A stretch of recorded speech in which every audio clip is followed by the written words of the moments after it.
Hello, my name is Mars, and welcome back to Saltsea Chronicles.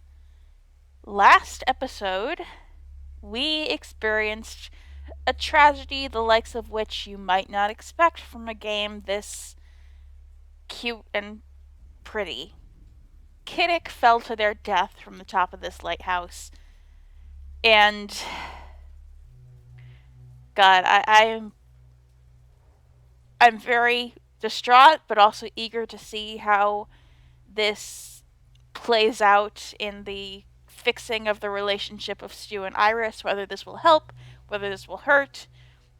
I was so excited to finally go on an expedition with Kittick and to bring Stu along with them to help mend those fences, but God, I wasn't expecting this. Alright. Every step Stu takes, she sees again those final moments, her mind still spinning, trying to solve the unsolvable problem. At the very least, this will probably get Kerr to open up to us. Stu looks sadly around Kittick's room, her mind rehearsing how on earth she's ever going to be able to say this news to the others. Is he dream sailing? Stu realizes she's shaking. The adrenaline is receding and she's beginning to feel things, and to wish she couldn't. Alright. Okay, we need to bring Kittick's beads to Kerr. There's probably stuff to do outside, but I don't... No. Let's just get the beads. Goodbye, Kittick. Stu carefully removes the beads from the wall. She holds them gently. Kitten. Little fidget you were. Always something in your hands. Stu smiles sadly. So much energy. When you figured out what to do with it, you were going to be such a force. So rusting young. You think you get used to it, growing old, seeing people go. But this? How can I explain this? Stu looks at the beads in her hands. Oh, Iris.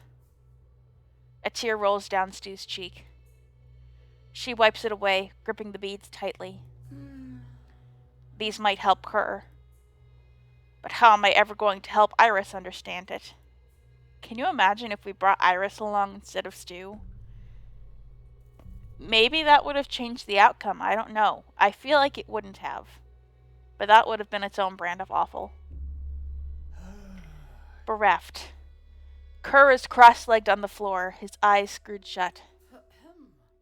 I brought the beads. Explain. A calm sea, a light breeze, a sea pupple floats by. Kerr, wake up. Hey! Snap out of it! Kerr's eyes open. I have to find them. Sorry if you can hear my cat. She has found a dust bunny to play with.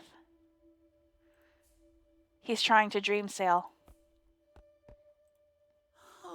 In dreams? You think that whatever shadow of them you'd find there can help you? Kerr shakes his head, his eyes wet. People, parts of them, the parts we carry, they linger after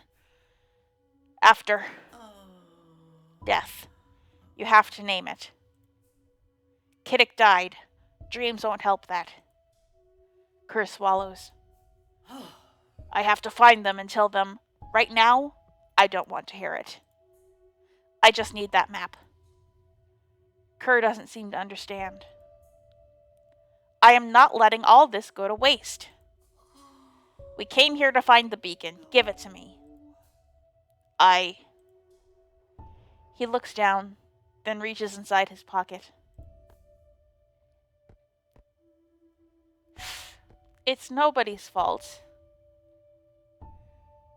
Kittick decided to go up there of their own volition. On top of the light, Stu tried to stop them.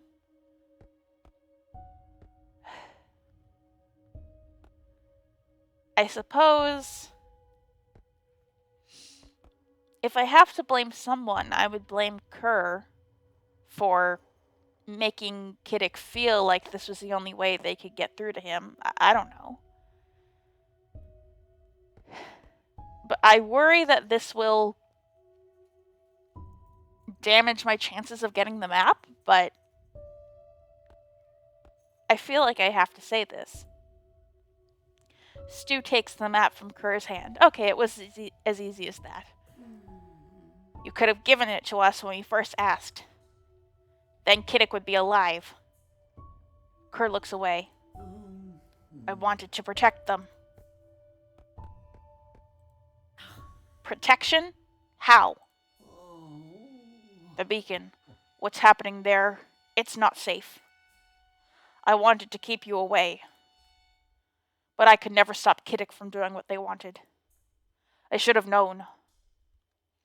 Stu unfolds the map. The beacon is clearly marked, there to the northwest, across the empty waters. You should have. Kerr closes his eyes again. A calm sea, a light breeze, a sea popple floats by. The fire is dying in the grate. Stu turns the beads over in her hands. So why did you want these? She holds out the beads. Kerr opens his eyes again, frowning. No. It's you that needed them. They're for you. Your crew. He can't continue. Stu's anger has evaporated now. All that's left is the copper taste of grief. She looks at the old man. Are you going to be okay here? Alone? A shadow crosses Kerr's face. I've always been alone. He closes his eyes once more. All right.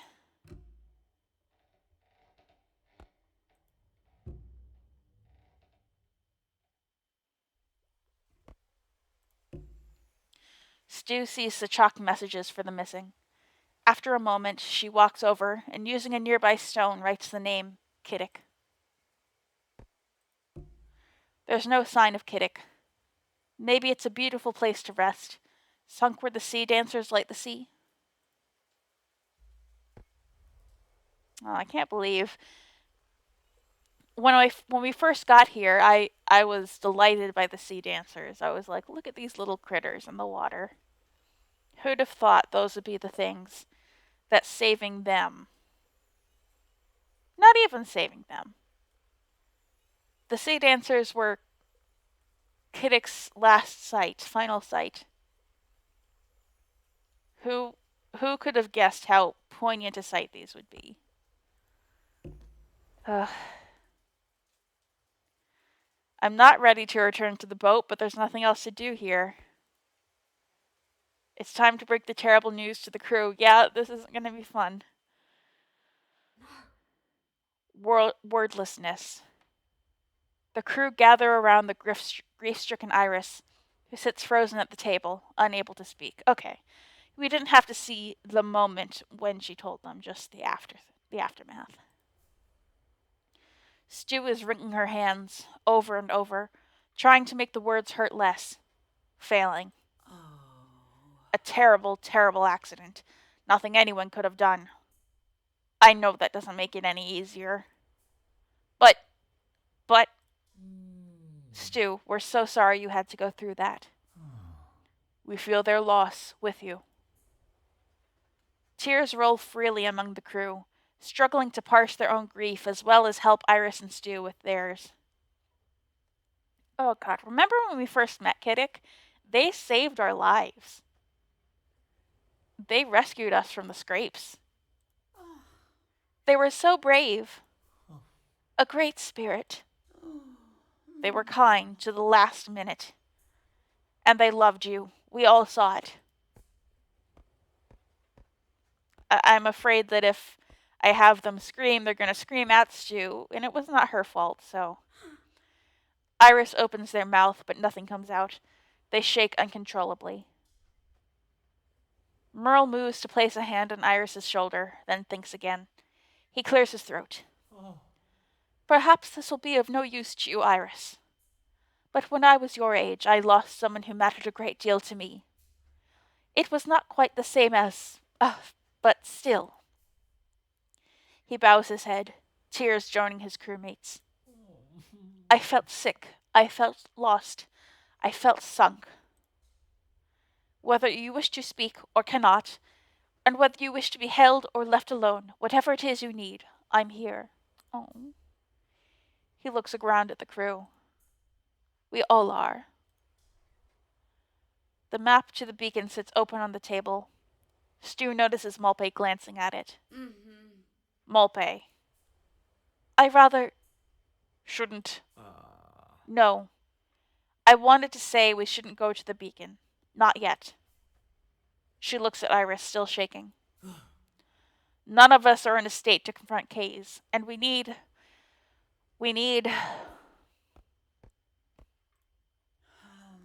to mourn.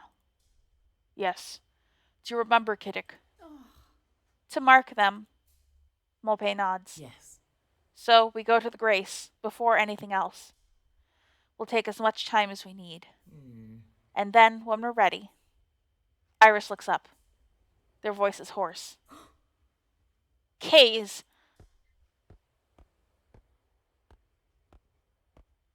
Revenge or protection?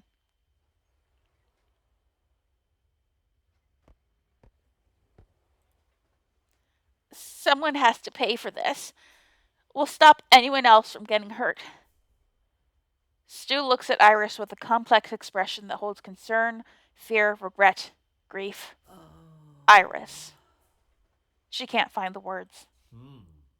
Iris, you should rest. I'll make some tea, something calming. Malpe, you set a course. Malpe nods, but she doesn't move yet. She stays sitting. Words have run dry, but they sit together. Just a little longer. Just a little. To the sea. How can they move on? All right, we're going to the Grace.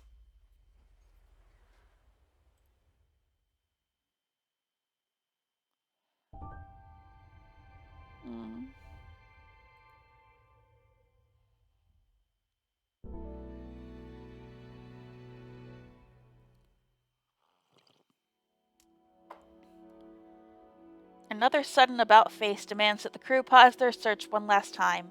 They have traveled so far together and now must struggle not to fall apart.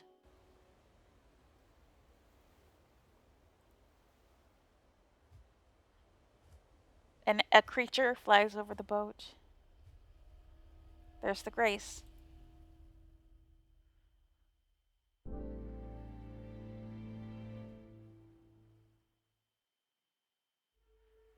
Okay. I was thinking, please don't play that little intro. Now's not the time. I usually love that little animatic a lot, but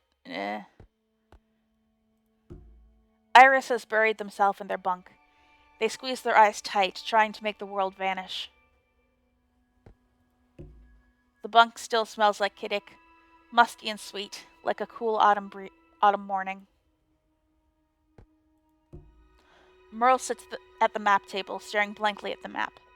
The beacon is now marked on it, but at what cost? Stu sits, head bowed, eyes closed, as though she's trying to stay in control of her breathing. Sanni sits at the table next to Stu. She just wants her to be able to be close to someone. Malpe whispers soothing sounds to Ade, wishing there was someone to whisper soothing things to her. Neshko reaches out to steady himself on the helm. He mutters something inaudible, searching for more than just a handhold. The submerged gongs of the Grace toll with simple solemnity. Are you ready to disembark? Yes. How to begin? Having sailed through the night, the crew emerge bleary-eyed into a cold gray morning. Ade is not the only one who has been crying. They gather, shivering. Stu pushes a steaming mug of tea over to Iris, who offers a grimace in thanks. I'm going to take a sip of my tea in solidarity. Yum. I've marked a few folk here, but no one so young. Stu looks at Iris again, desperate to make things better, knowing she can't. Sanni looks sadly at Iris. Iris, if it's okay, I'd like to go. I know I didn't know Kittick super well, and I can stay out of the way. But I'd like to be your support, if you'll have me. Iris nods, quiet but grateful. Sanni looks around at the others. When Merle speaks, his voice is unusually soft. I wish to stay here. I would like to remember Kittick by writing their story, recording what we learned of them. Iris, is that? Mm-hmm. Iris nods firmly. Of course it's okay. Iris, do you want anyone else? If it's okay, just me and Sanni. I'm not sure I can handle a lot of confused by grief, they forget the end of their thought. Of course. Molpe nods, bouncing Ade lightly. Okay. Makes sense. Not sure if I could anyway. It feels right. I'm sure it's right. He lays a hand on Iris's. Together in the dawn chill, their hands feel hot. Whatever you need, Iris, we'll do it. Iris hesitates. They'll never be ready. But it's time to go. All right. I guess we have no choice but to bring Sanni. The Grace, a collection of drowned temples and half-submerged gongs, which chime with the tides, a place of pilgrimage, sanctuary, retreat, and study. The long-term residents are mostly made up of guides, who care and support those who visit the Grace to mourn, recover, atone, and escape. As a place of passing, all here speak Pata, though the language of the guides is Oltung. Okay, Sanni will accompany Iris to the Grace, which seems an odd choice to me. She's an optional party member, even. Whatever you need, Iris, we'll do it. Okay?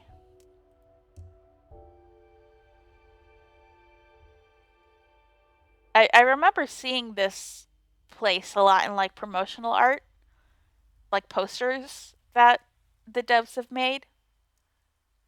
Welcome. A simple pious face greets Iris at the shore. Your ship, it is to Kelpie? Iris frowns, not ready to speak with strangers. Why? I have a message for your crew.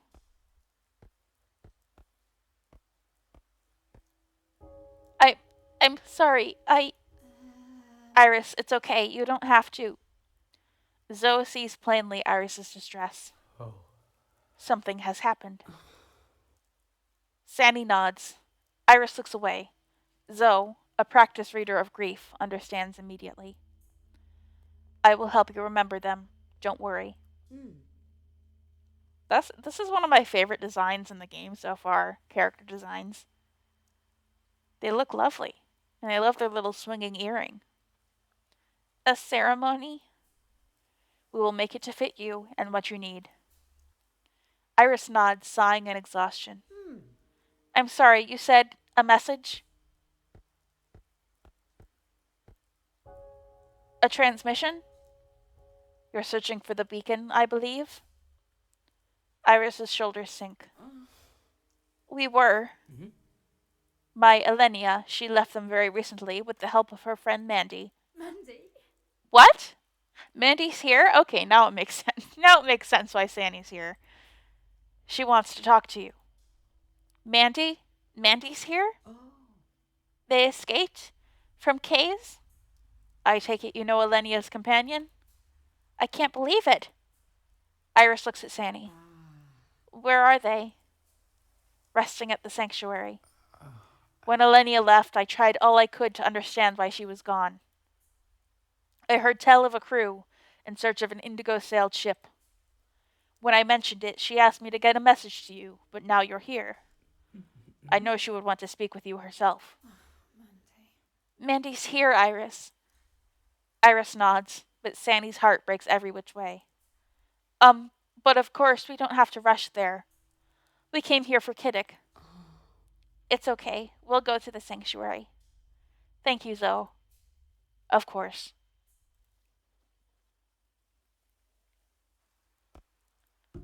The Grace has more visitors than usual. The dull weather feels appropriate to their many losses. The air is heavy. A light rain falls, dirtying the bleach of the Grace. Rusty rudders, shredded sails, Geordie might have what you need. Trade your way to your heart's desire at the float. The floating flowers and paper boats are sinking under the misty rain. Ray of hope. Gabby stands on stage in her element, providing solace through song. My dears, here we are. Today I have a song of resolve and closure to offer. A means to continue to live with whatever has brought us to the Grace today. Thank you. I'll hold it, your heart. I'll give it what it needs. Sometimes it's too much, I know. Leave it with me. When the world spills over, when living is just that, you will find your way back somehow. Alright. Strange, melody. She doesn't really know what to say. Let's keep going. I didn't really want to keep singing. That's the only problem. I didn't have a... It was strange because I didn't have a set melody for it. Scriptorium. What is this, Pentiment? New faces. Wonderful. Perfect. Iris blinks in the face of Shassi's warm welcome, unable to meet the enthusiasm. Hello. Shassi notices, finally, that the two visitors are not okay. He reaches out. What brings you here? Iris's throat is dry. We, lost someone. Iris was, much closer with them than me, though. Iris shakes their head, as if still trying to wake up from it all being some nightmare. Of course, we understand. What comfort we have is yours. Will you mark them at the cove? Iris nods, then takes a deep breath. Yes, but first... Anything, please. What can I do? We heard 2 people taken in recently. From the beacon. Please, one of them is called Mandi. She's my sister, and... Shassi raises his hands to stop her. I'm sorry. They are sleeping. At rest. Well, okay, wake her up then. Shassi picks it at his broom, flicking a sliver of wood aside. I'm sorry, I must insist. Rest is needed. Sanni's shoulders fall. We just... I wanted to, before the cove. Shassi studies Iris long and hard. There is no rushing through grief. You are here for a ceremony. Go, take your time, say your words. When you are done, I am sure Mandi will be ready. Iris is suddenly angry. Words? As if words can fix this. Oh, Iris. Sanni looks ashamed. Mandi is alive, safe, being cared for. I'm sorry, let's go to the cove. It's okay to not have the words. A guide will help you. It's what we do. A breeze moves through the guide ham, ringing the chimes. Iris looks away. Sanni touches Iris gently. Come on, we'll keep going. The wind caresses the fine chimes that hang from the sanctuary, carrying their sound gently around the island. The clinking is meant to soothe the soul. Tuck. The silent one. A gardener tends to a plot of herbs and plants. Sanni and Iris pause, not totally sure where they should be going. Hi there! The gardener raises their head and acknowledges them, but doesn't respond verbally.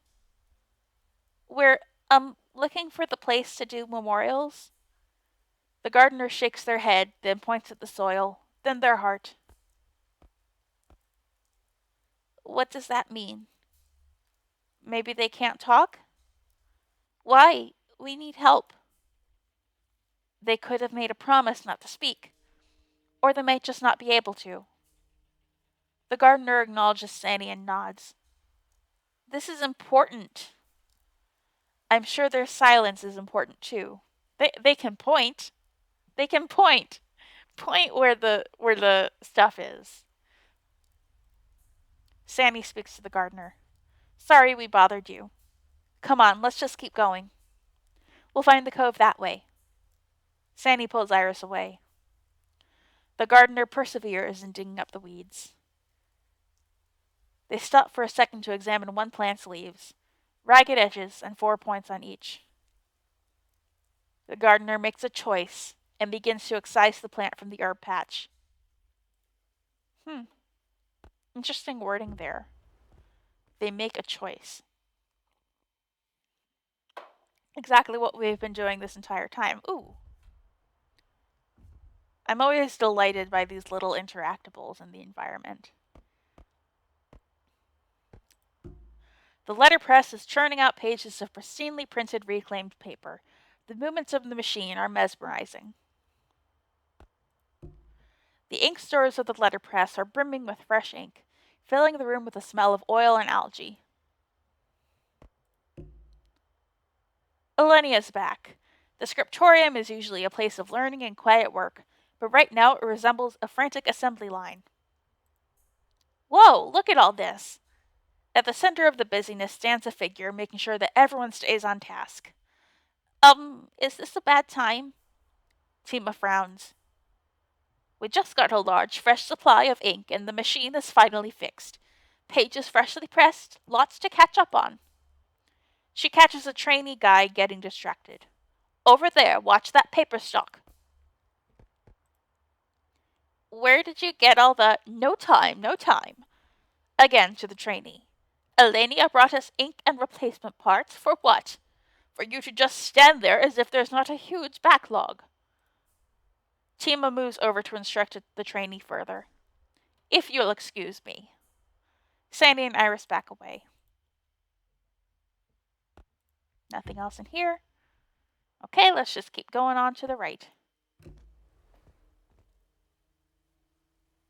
Without a paddle, Iris and Sanni shade their eyes against the drizzle, taking in the long and winding path. Look, there are people on paddle boats. Paddle boards. Seems quicker than walking. They look around for a guide or a paddleboard store of some kind. Guess they're all out? Well, I'm not waiting. They set out on the path. Sanni follows close behind. Ooh. The note cloths tied to the branches of the memory tree are all in different stages of fading away, bleached by salt and sun, but still remembering.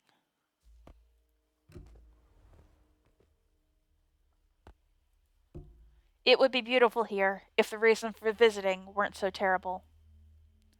There's that creature, the marten. Oh, we scared it away! No! The marten who has made the cove its home watches over proceedings. It sees so many people here each day, and yet when I moused over it, it flew away. That's so rude. Farewell, friend. The sky is gray, the air clammy and close. As Iris looks out to sea, Zoe joins them. Welcome to Memorial Cove, sorrowed one. Our condolences at this difficult time. Thank you. Iris turns to Zoe, eyes hollow. Difficult. Words are insufficient, I know. But trying is better than not, I hope.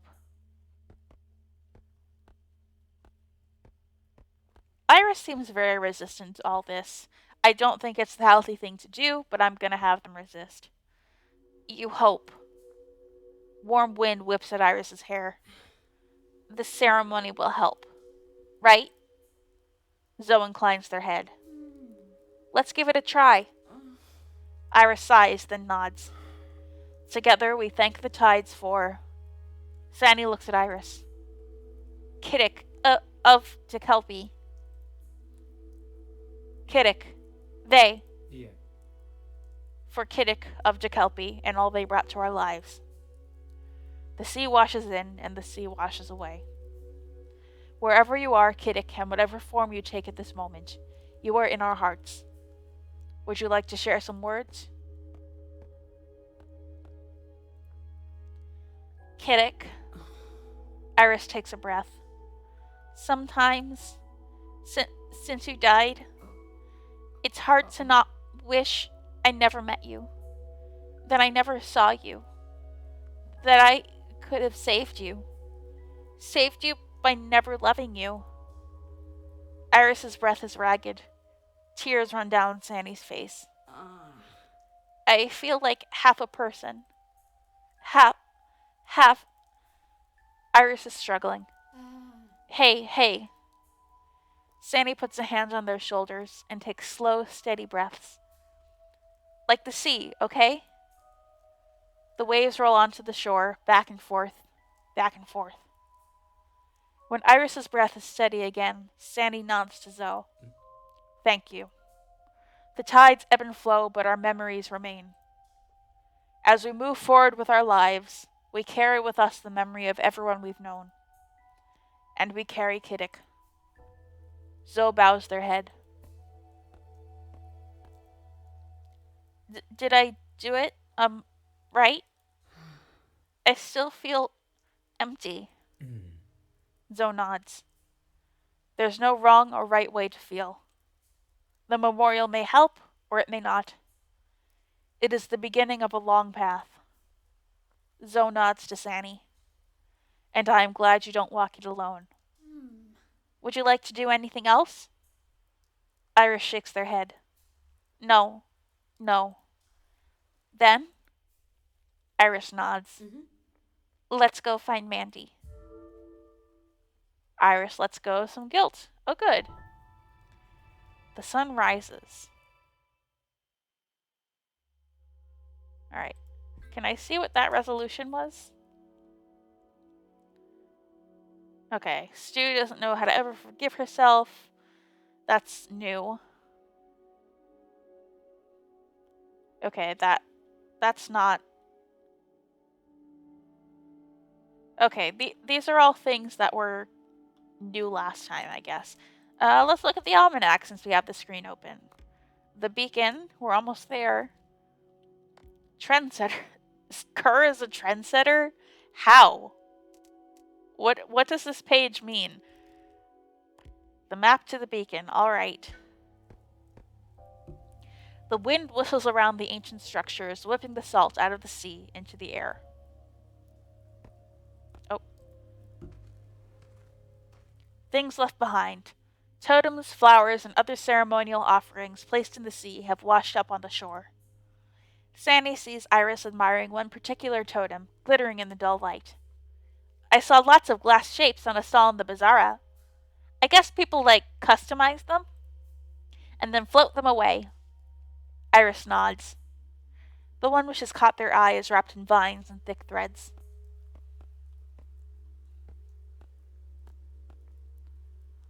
Iris reaches out towards the totem, but Sanni gently places a hand on their shoulder. I don't think we should, disturb them. Doesn't feel right. Iris straightens up, embarrassed. Sanni tries to reassure. Tempting, though. Do you think we should make a totem for Kittick? What would that even be like? They would weave beads into the glass core with their own dark hair. I don't know. Oh. Would it help? Sanni doesn't know what to say. All Iris knows for sure that if they made one, they don't know if they could ever let it go.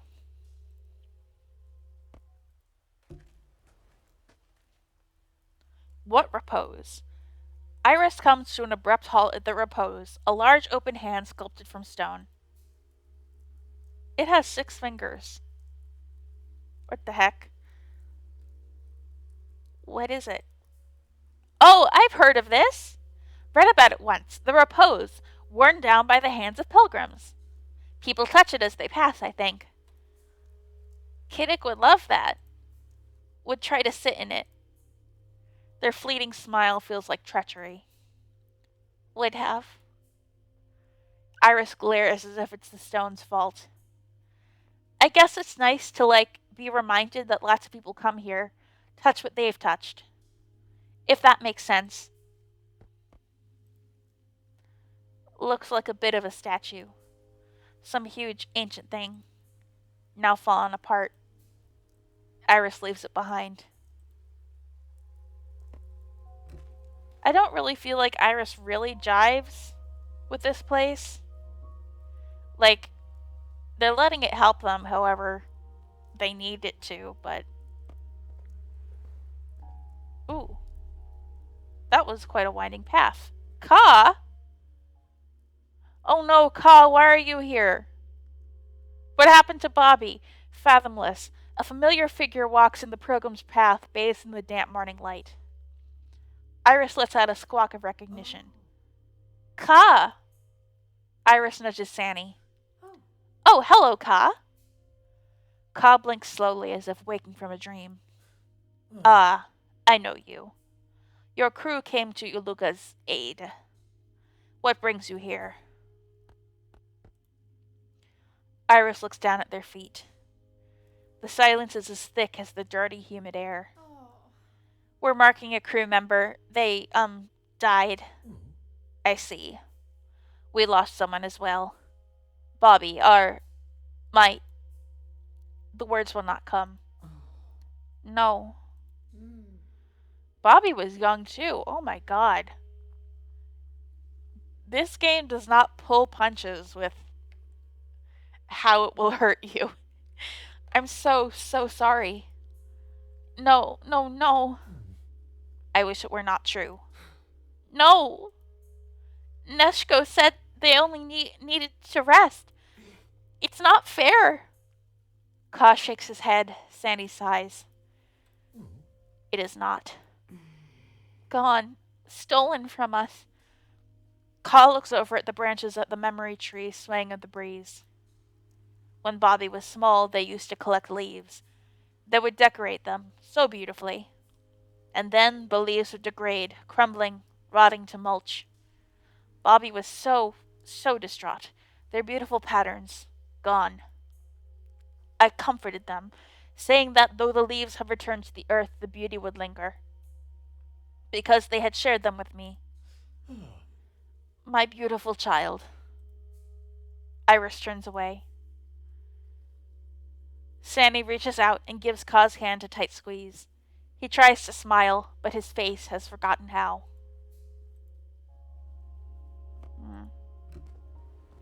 I'm really sorry that happened. Oh my god. So sad. Lost connection. Hey, you look familiar. I don't remember where we saw you, but you look familiar. Iris frowns at a figure who is speaking to themselves quietly, as if they might know them. Carady, I knew you had to chart your own path. But to suddenly lose our connection like this? Such a skilled dream sailor, something terrible is happening. Sanni looks quizzically at Iris, who shakes their head, unable to place them. The figure worries on. Alright, anything else to do in the scriptorium? Break time. Tima is now resting next to piles of newly printed papers. Wow, look at all this! Impressive! Just taking a breather. I thought the grace was all about quiet and contemplation. Not today, not since Elenia returned. She brought supplies. Now we're back to life. Did Elenia say anything to you? About why they left? Tima shakes her head shortly. To others, I suppose. I needed to concentrate on installing the new parts, getting this all up and running. Well, I did hear something, I suppose. Something about, well, the records before the flood aren't consistent, and wave of waves could just be a metaphor. Iris looks as though they want to ask more, but Tima has been watching the shadows cast through the windows. Time to get everyone back in. Break's over. Okay. That's where they'll be, but what's over this way? Kerr's here. They say only those born in the hours of twilight or dawn can be dream sailors. But do you think that's all born then, or just some? Because you take them with you, wherever you reside, I'll take a walk round the river and clear my thoughts. Kerr's here. A familiar face. A gruff-looking figure stands among the buzz of the bazaara. Oh, moons. What's wrong? That has to be Kerr. Kittick showed me drawings of him. Oh, Kittick's, mentor, right? Kerr is staring into the long distance with an expression that suggests his mind is far from the grace. Should we say hello?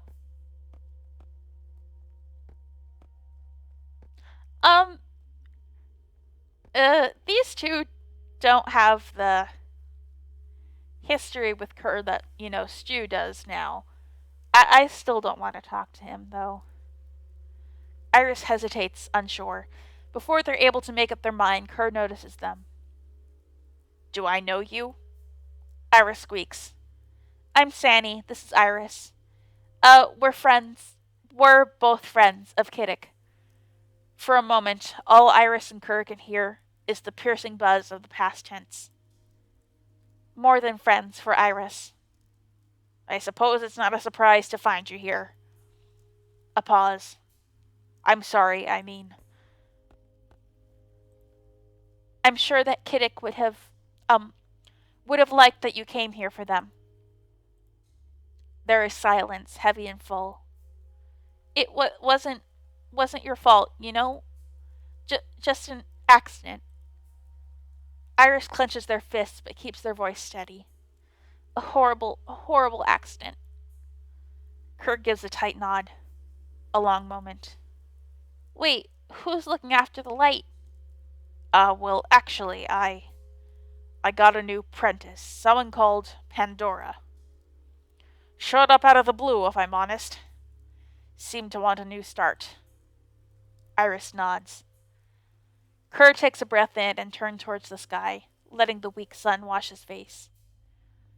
Sanni gently takes Iris's arm, and they move on.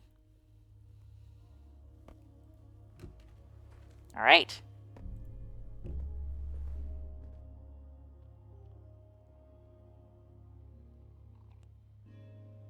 Oh god, there's spoils.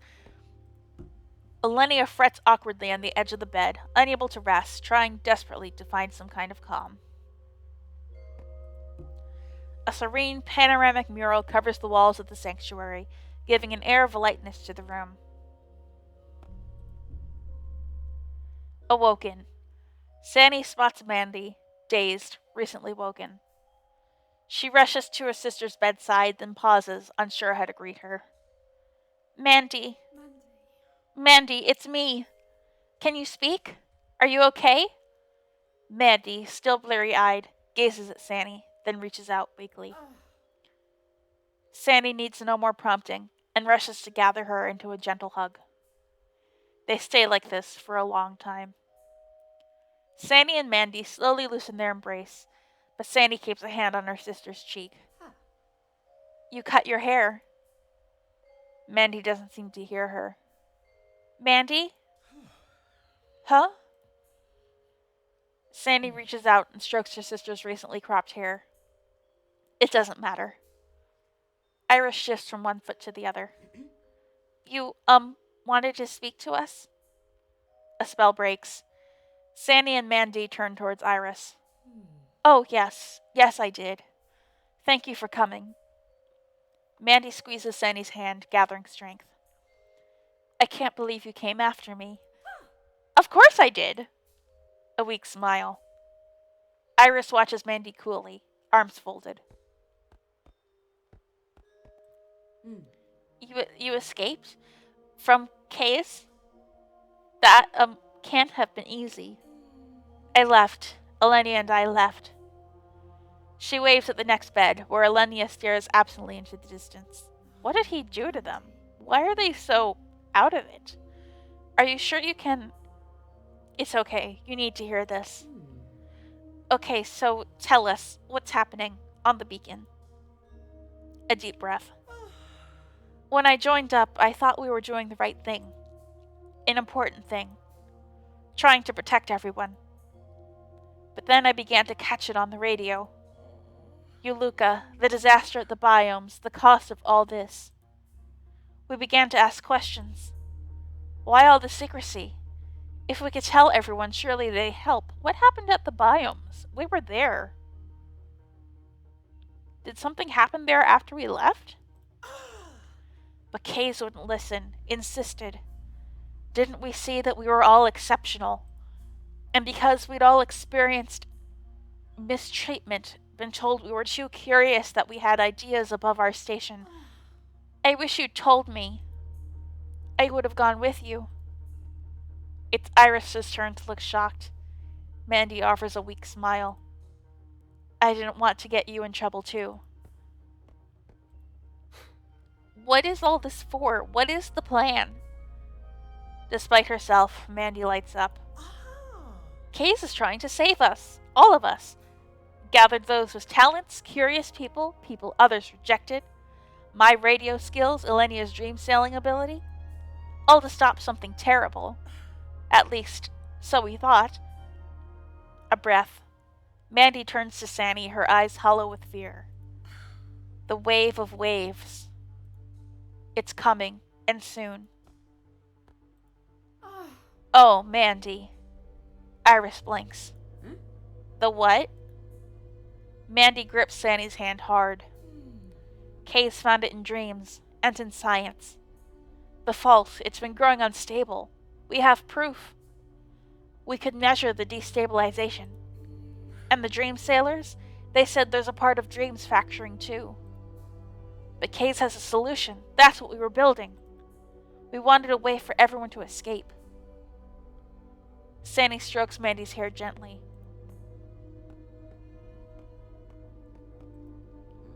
Another cataclysm? Like in the hard times? How can you be so sure? But you escaped. Do you still believe it?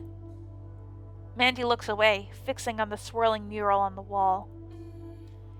We left because you can't save people by hurting them. But it is going to happen. And I don't know what to do. I'm here. I'll help. Iris tries to tamp down their frustration. Okay. Please, try to explain more. I don't know if I can. She sounds hollow.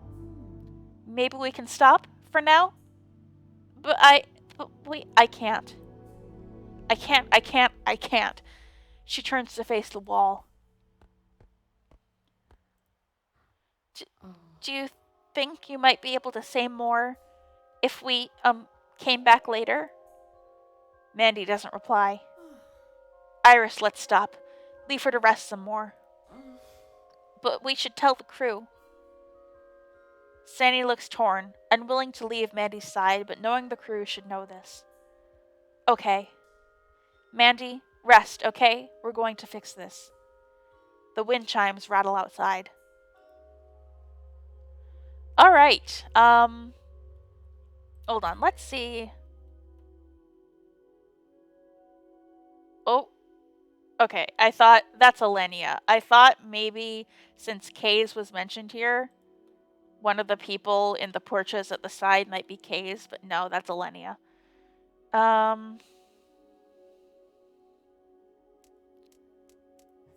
Do we have to go back to the ship now? Mandi's a trendsetter. What the heck is a trendsetter? What does that mean? The repose. Alright. Well, in any case, before we do anything else, I'm gonna stop here.